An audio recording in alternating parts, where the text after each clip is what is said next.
Naohiro Ogawa was born in 1944 in Japan and later completed a graduate degree in economics at the University of Hawaii. He returned to Japan and serves as the deputy director of the Population Research Institute at Nihon University, Japan's leading university in Tokyo. He also holds parallel appointments at the University of Malaya and the National Bureau of Economic Research in the United States. Robert Retherford completed his pre-med BA in Physical Sciences at Berkeley in 1964 and then switched to sociology for his MA in 1966 and his PhD in 1970. His graduate study was supported by fellowships from the Population Council. After graduation, he conducted postdoctoral research at the French Institute for Demographic Research in Paris. He taught at the University of Hawaii, where he and Ogawa came into contact and became long-term research colleagues. Retherford spent the rest of his career at the East-West Center in Honolulu, eventually becoming the coordinator of the program on population and health studies there. This article reflects their collaboration, with Retherford serving as a guiding influence as Ogawa developed what has since become the central focus of his career, the study of how rapid population aging caused by the demographic transition has affected the economy and society of Japan and other primarily Asian countries. See all the possible social and economic ramifications of population aging brought on by fertility decline in the latter stages of the demographic transition. Once again, we find ourselves turning to Japan. Because Japan experienced such fast passage through the entire demographic transition, with death rates now the lowest in the world and birth rates rapidly falling to match them, Japan is also on track to lead the world in population aging for decades to come. Long life expectancy combined with low fertility meant that Japan already became the oldest country in the world shortly before the end of the 20th century and has continued to outdistance any other country in the share of its population concentrated at the oldest ages. Ogawa and Retherford could already see this result coming 2 decades ago when they wrote this article. Since then, all of the trends that they discuss in the article have only intensified, so all the problems discussed there and the possible solutions they consider are still very much on the table, not only for Japan, still the world's oldest country, but for many others that are following quickly in Japan's footprints. Even at the time their article was published, the effects of demographic transition on Japan's age structure already were clearly visible after nearly half a century of well-documented social, economic, and demographic change. If we consider the age pyramid for Japan's population, which actually did look like a pyramid at mid-century in 1950, we can see the stair-step tapering shape based on 5-year age groups. Starting from birth at the bottom of the chart, we find 44% of Japan's population in the first 4 age groups under 20. At the time, we find only 5% of Japanese were age 65 or older at that point. In sharp contrast with this young population, even by 1995, the share of people under age 20 had been cut nearly in half to only 23% of the total population, while the share of people at ages 65 and older had tripled to 15%. But that figure is only the start of an aging process that is projected to continue through at least the middle of the new 21st century. For Japanese families, and indeed also for the Japanese government, leading the way into a new and much older world at times has felt like a lonely and frightening position in which to find themselves. How will the trend affect Japanese society? And of course, more specifically, how will it affect the lives and experiences of all those elderly Japanese people? These questions already have been at the forefront of policy debates and personal concerns in Japan for more than 3 decades. A substantial body of research is already offering us some answers, and sometimes those answers are more troubling than comforting.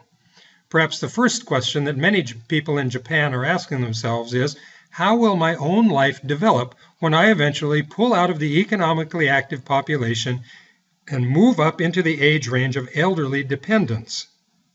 Able to support myself? After all, the whole question of intergenerational transfers from working age populations to elderly as well as child dependents remains one of the most fundamental, universal issues faced by all human societies. The rapid aging of Japan's population shines an intense new spotlight on the question of intergenerational transfers upward to elderly dependents in particular. There are a number of encouraging signs for me if I'm a Japanese person approaching that fateful transition from the working ages to the ranks of elderly dependents. For one thing, the need for intergenerational transfers is lessened when people manage to build up a reserve of savings and investments for themselves during their working lives, so that they can provide for many of their own needs. In Japan, as in many other advanced developed economies, systematic pension coverage provides one of the biggest, most effective forms of such personal reserves.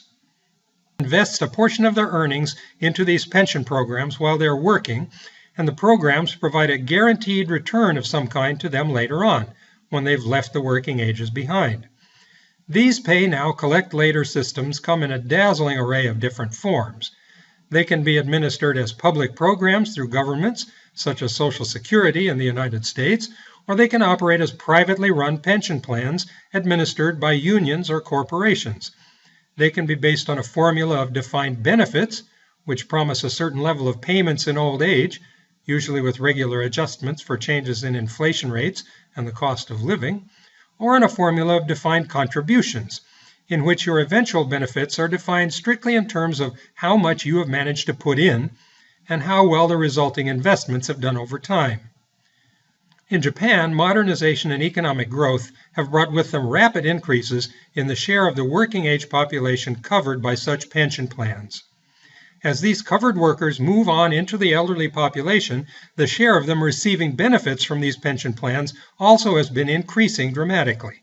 This is good news not only for them, but for younger generations who encounter less urgent demands for expanding direct upward intergenerational transfers as a result. Ogawa and Retherford give special attention to two of these pension programs, which together offer the lion's share of financial supports currently paid to Japan's elderly population. Both of them are supervised by the national government in Japan, although they are based on employee contributions made through their workplaces during their careers in the labor force.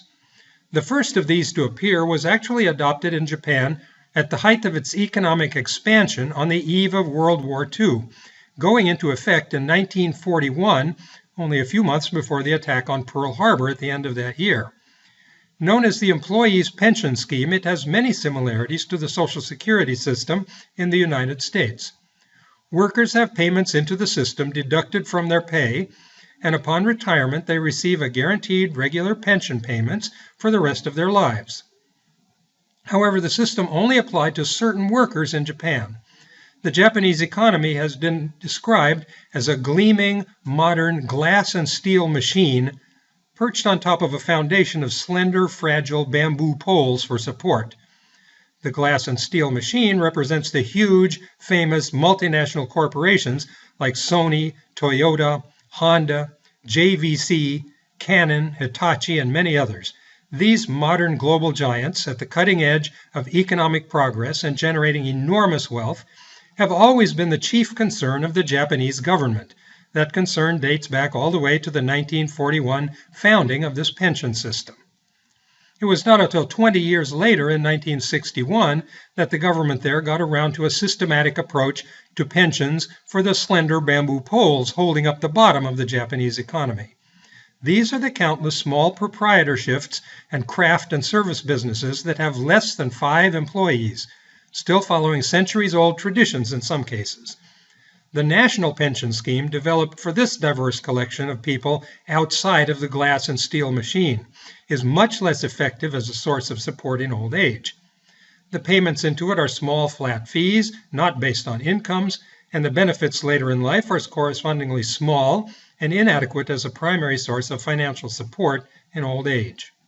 But even the larger, older, more established employees' pension scheme is encountering new problems as the age distribution of the population shifts dramatically toward older ages. When it was introduced, the program operated on the basis of reserve financing, similar to the way your own Roth IRA or 501k personal retirement savings plan works. Payments into the system would be invested for financial growth, and then benefits would be drawn out of these active, expanding investments later when they were needed. Rapid population aging gradually eroded all the assets in these reserves so that eventually the contributions made by current workers were going right back out the door as benefits as fast as they came in. Even this was not enough in the long run, and the entire pension scheme began to run a deficit as benefits rapidly grew larger than the payments coming in. For a number of years now, the whole system has been subsidized by increasing transfers of money from the general budget of the government, drawing on other tax revenues for support. Concerns by leaders in Japan have been growing that this approach can't be sustained indefinitely into the future. This increasing worry has led to years of attempts to come up with new answers, new ways to deal with the perennial problem of how to handle intergenerational transfers of resources when the sizes of the population groups that pay out and that receive these transfers shifts so dramatically over time. We turn next to explore some of these new possibilities. Problem facing the Japanese government and Japanese society in a larger sense, we only need to look carefully at the changing age distribution of the population. For the past 100 years, Japan's total population had been growing. In the early part of the 20th century, Japan was home to about 60 or 70 million people. As the demographic transition continued and even accelerated after World War II, the gap between the falling birth and death rates persisted, and the population continued to expand, reaching its zenith of over 120 million people shortly after the turn of the century. Once the Japanese fertility decline began early in the century, the share of the population under age 15 began to decline as the demographic dividend made its temporary appearance. By 1950 or so, this youth segment of the population actually began to decline in absolute numbers as well. The working age population continued to increase in absolute size for several more decades, however, during the full bloom of the demographic dividend, but eventually the smaller birth cohorts of earlier in the century made their way all the way through these working ages, and the absolute size of this population segment also peaked shortly before the end of the century. Since then, the absolute size of the working age population has been shrinking and is projected to drop below half the total population by 2060. By that point, the actual number of working age people will be only a little over 2/3 of what it is today. Obviously, this would be a problem all by itself. Making matters even more serious, the elderly population will continue to increase in both absolute numbers and share of the population throughout considered decades, reaching a full 40% of Japan's entire population by 2060. Knowledge of transferring resources to more and more elderly dependents over the course of this striking transformation obviously will place a growing strain on the shrinking number of working-age Japanese. This would be true no matter what other social or economic changes might be happening in the population. It is a purely demographic problem. Japanese actuaries have sharpened their pencils in preparation for dealing with this problem and have calculated that in order just to keep the level of benefits to older people level without any increases or additional programs, the tax rate on incomes to support the pension systems would have to rise from the current 17% to about 30% of each worker's pay. Public discussions of this possible future do not produce happy comments from anyone. Not the workers who will have to pay the extra bills, not the elders who feel embarrassed to be the source of such an added burden, certainly not the government that has to find a solution. To make matters worse, this growing insolvency of the basic pension systems in the country is not the only problem caused by the aging population. The larger picture of intergenerational transfers, providing resources to young dependents, usually involve transfers in kind, providing food, shelter, clothing, and especially time and personal attention. Many types of transfers in kind take place entirely outside the money economy, and so never show up at all in national accounts of government income and expenses. In contrast, traditional family-based transfers in kind do not work very well for the support that must be provided for older dependents. Many of the goods and services needed by elderly people, particularly as they get really advanced in age, are not in the power of their children to provide as transfers in kind. These must be purchased instead and appear as transactions in the money economy. In particular, not only Japan, but many countries experiencing demographic aging find themselves facing the unexpectedly high and rapidly rising costs of health care and medical services. These have been increasing even faster than pension costs in Japan because, as we find in many countries, healthcare costs reflect not only rising demand from a larger and larger population of older people, but also rapid cost inflation due to a constant stream of new products and services, each more expensive than the last, designed to prolong life to later and later ages and to improve its quality at the same time. In this sense, advances in healthcare truly are creating their own market for themselves. In Japan, too, the costs of healthcare can expand effortlessly at rates far faster than any general rate of inflation, gobbling up a potentially infinite pool of resources. Given free rein, the healthcare industry could absorb the entire gross national product of any country where it had the chance within a few decades. The Japanese government has taken a more resolute stand against this unlimited appetite of the healthcare industry than we find in many other countries. The Japanese Diet, as they call their legislature, and the Ministry of Health even went so far at one point to set a limit to the possible expansion of healthcare costs. Government outlays for all forms of intergenerational transfers, including pensions, health care, and the like, were to be limited to no more than 45% of the total national budget. To that end, government agencies were directed to find every way possible to contain healthcare costs, including setting maximum prices that could be charged for various goods and services. One can only try to imagine the outcry and the massive lobbying efforts that would burst out in the United States if the U.S. Congress were to make a similar announcement in this country, which is much more completely controlled by the pharmaceutical industry and the various medical and health professions. One of the most notable attempts of the Japanese government to cap healthcare expenditures became known as the Golden Plan, an umbrella label for several different cost-saving initiatives. Recognizing that the most expensive way to deal with any health problem is to wait until it reaches a crisis stage and then to treat it with intensive medical interventions in a hospital setting, Japan attempted to promote preventive care and also alternatives to the most expensive forms of intensive hospital interventions. These included expansion of short-stay options for hospital care when necessary, but also construction of new daycare centers where elderly relatives could spend the hours when family caregivers were away at work, and expansion of services providing in-home custodial and skilled nursing care to avoid hospitalization and expensive nursing home care for the elderly with disabilities.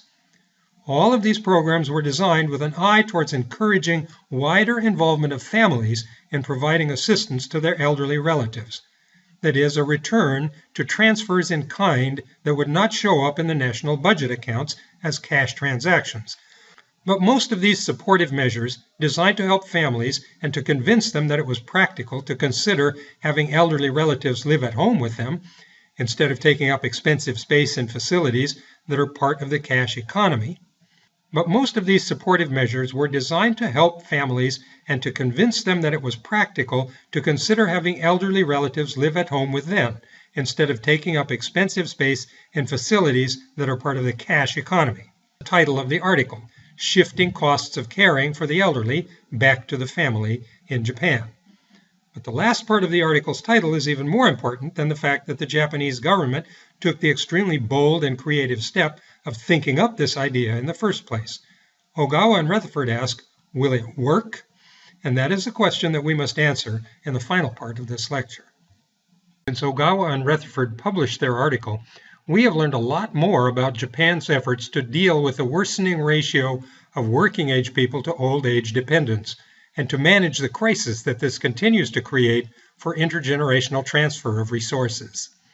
One of the solutions not imagined by the authors has materialized in the form of new immigration into Japan.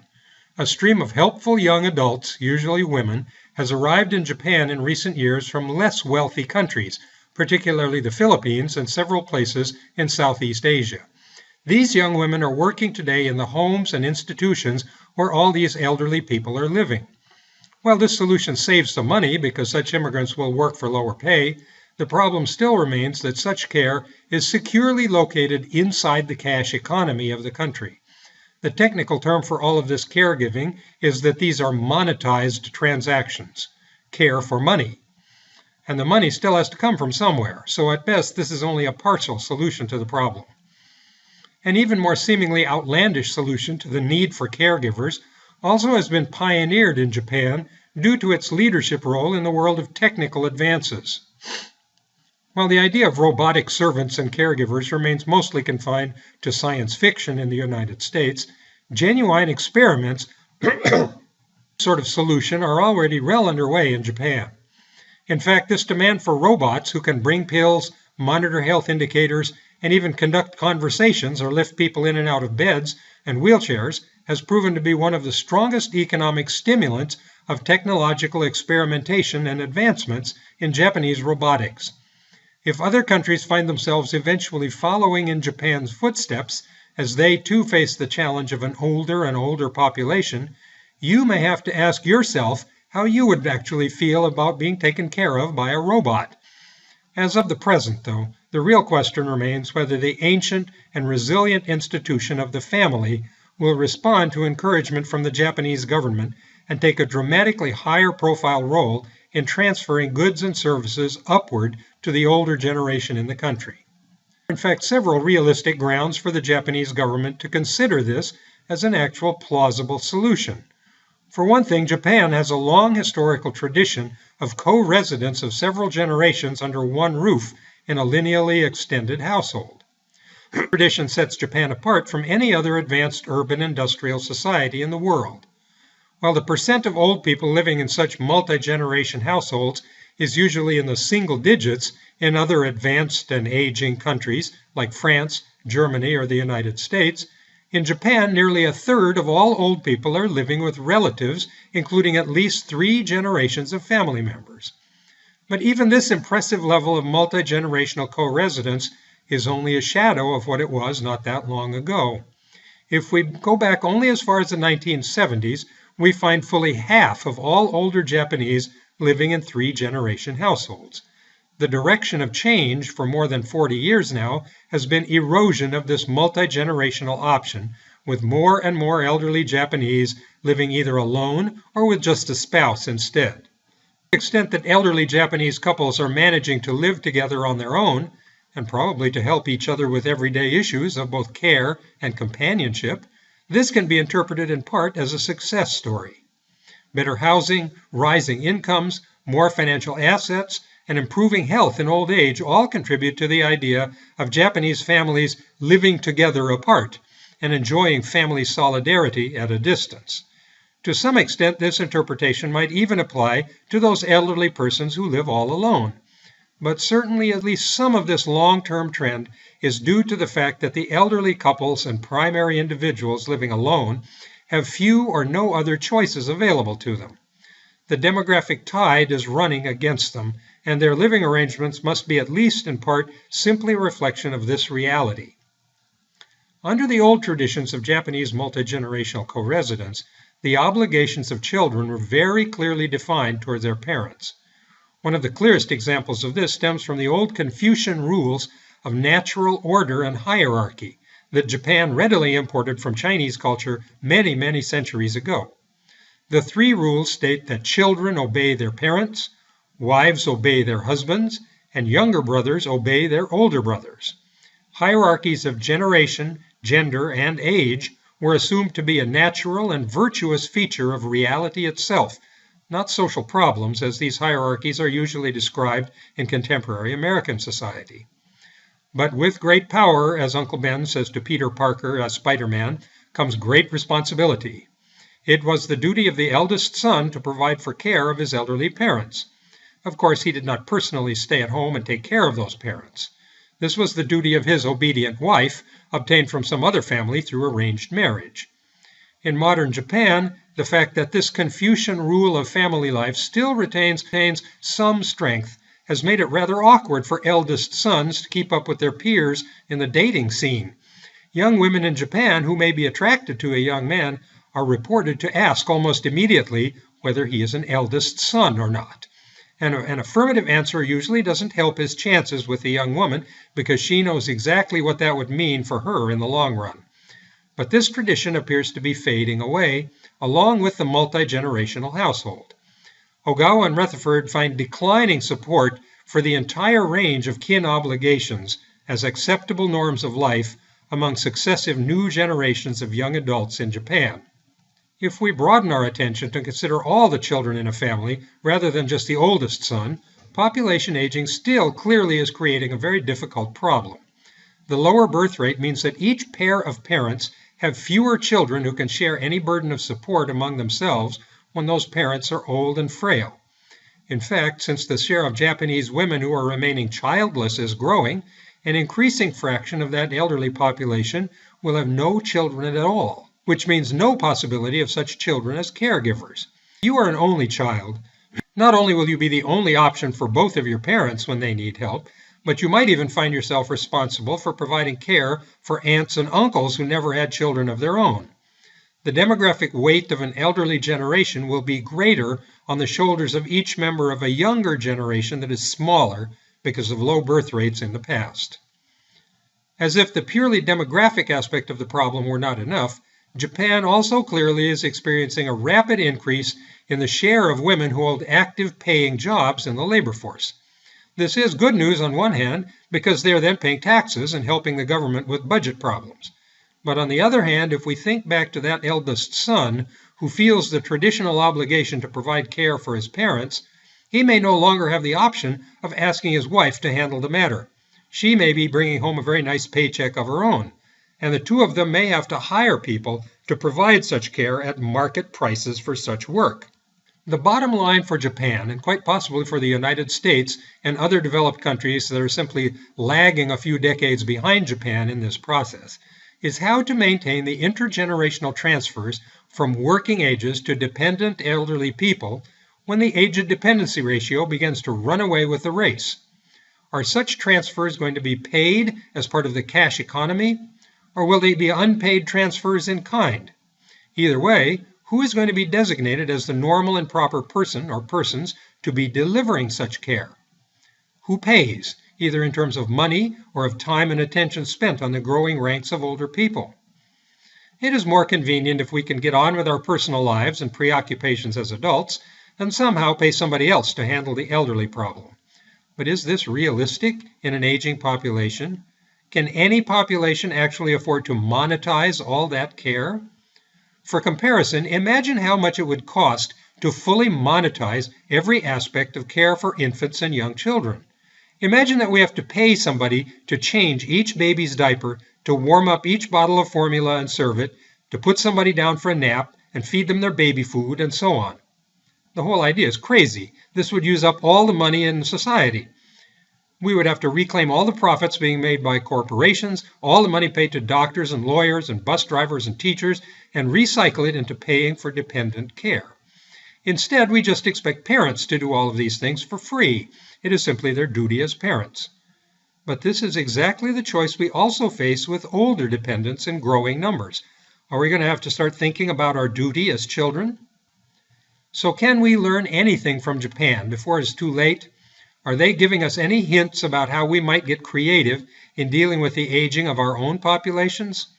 In more personal terms, how do we each need to start changing our own attitudes and expectations about the place that your elderly parents and mine will occupy in our future lives?